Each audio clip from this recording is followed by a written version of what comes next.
Hello, this is Joseph McKellar with Spring Arbor University. Today we're going to be talking about vascular dementia. And what we have to begin with is to understand that our brains are amazing. These organic masterpieces not only direct the functions of our bodies, but they can collect, filter, and save information within their tissues. Now that data, or memories, may be decades old, yet still our brains can make that information available, sort of open it up for us, for retrieval, for us to remember, to be able to see, smell, hear things from our past. Our brains allow us to work with special organs in our bodies to gather information from the environment to make sense of the internal and external world. Yet as finite creatures, our brains cannot remain the same forever. Changes occur with age, sometimes subtle and over time, but for others the changes may occur drastically and quickly. For many people, they expect the brain to change over time and feel that memory loss, judgment difficulties, and behavioral changes are part of getting old. Now, these changes may be classified under the diagnosis of dementia. And although dementia is much more common in older adults than in younger persons, it is not considered a normal part of aging. Dementia in general affects more than 5 million people in the United States. Approximately 60 to 80% of dementia cases are Alzheimer's disease, but the second most common type of dementia is vascular dementia. Vascular dementia is a worldwide disease that affects both men and women, mainly in their older years, but may occur earlier as a result of brain trauma or as a result of out-of-control risk factors. For vascular dementia, our risk factors are diabetes, hypertension, hyperlipidemia or dyslipidemia, smoking, atrial fibrillation, and myocardial infarction. And as we will see, all of those deal with the microvasculature of the brain. Over time, the risk factors like hypertension, diabetes, and hyperlipidemia can cause brain changes. These changes affect the blood vessels in the brain and thus cause brain damage. Hypertension, or high blood pressure, can cause microbleeding in the brain. Diabetes, especially uncontrolled diabetes, can cause microvascular changes in the brain, resulting in hypoperfusion of brain cells and causing cellular death. High lipid counts, especially with triglycerides and LDL cholesterols, cause atherosclerosis, which leads to narrowing of blood vessels, causing hypoperfusion of cells, and leads to cellular death.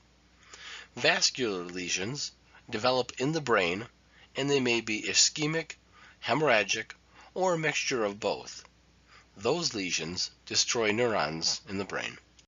The signs and symptoms of vascular dementia typically occur over time and are common among the dementias and Alzheimer's disease.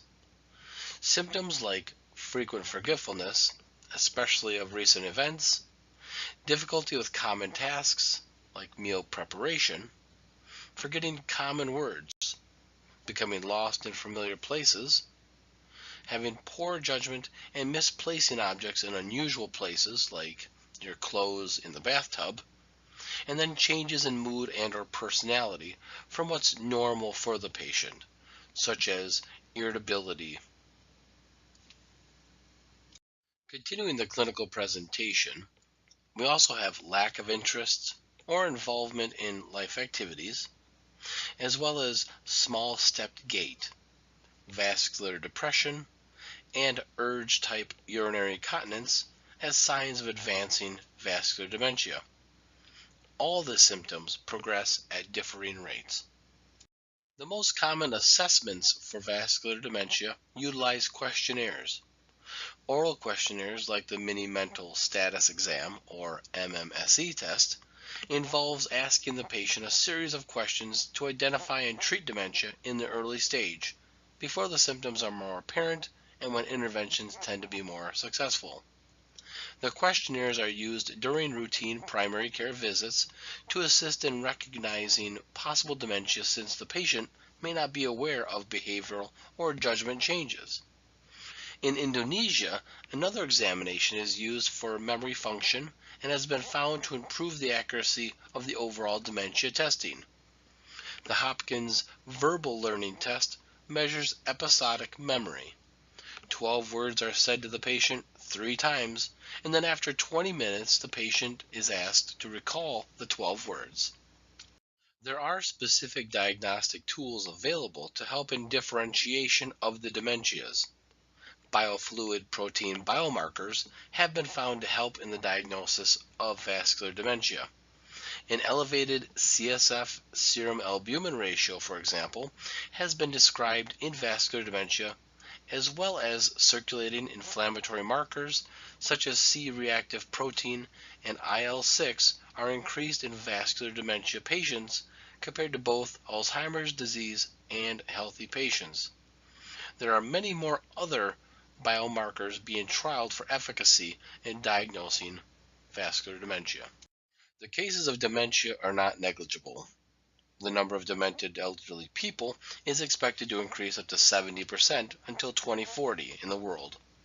Continuing research into diagnostic tools for early detection of dementia and reducing risk factors will help reduce the incidence of dementia and may aid in reversing the vascular dementia progress.